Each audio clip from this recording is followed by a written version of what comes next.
Welcome to another great episode of American Rifleman Television. There aren't many shooters today who don't know what the gold ring on a rifle scope means. Of course, it stands for Leupold, one of America's great scope makers. This week, we're heading to Beaverton, Oregon to show you how they actually make these scopes. Our Rifleman Review this week was actually conceived by my colleagues on the American Hunter, and it's a very special Model 700. There are a lot of variants of the Mauser broom handle, and our gun this week for Eye of This Old Gun is the Bolo. But right now, let's head for Beaverton, Oregon, and Leupold.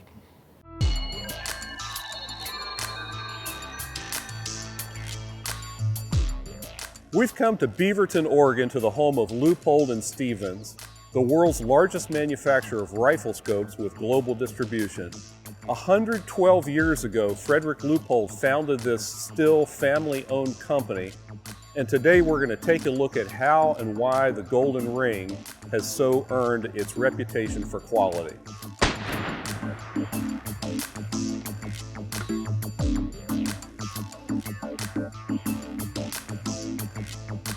Our vision is pretty clear. We want to be the world's dominant performance optics company, and so that really defines, who we are and what we want to be.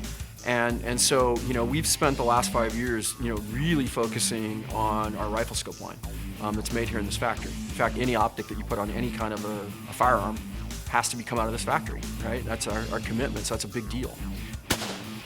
For us, when we talk about performance optics, we realize there's a piece of the market that we're not going to play in because we're not going to import something from Asia and stick an L on it. That's just not what we're going to do. It has to be performance product in everything.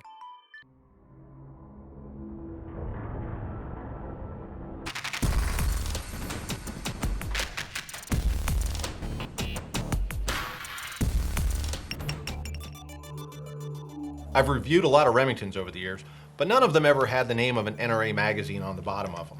This, of course, is the American Hunter edition of the Remington Model 700, and this is a gun that was spec'd out by my friends and colleagues at American Hunter.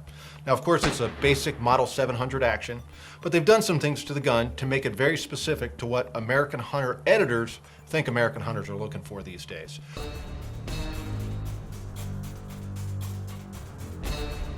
After World War I, the Treaty of Versailles imposed restrictions on the kinds of guns German companies could make and export. One of them was on barrel length, and that's where we get the gun we call the Bolo.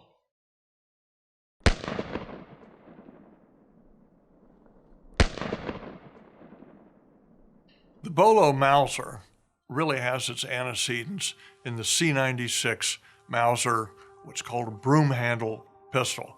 This is a groundbreaking design in 1896.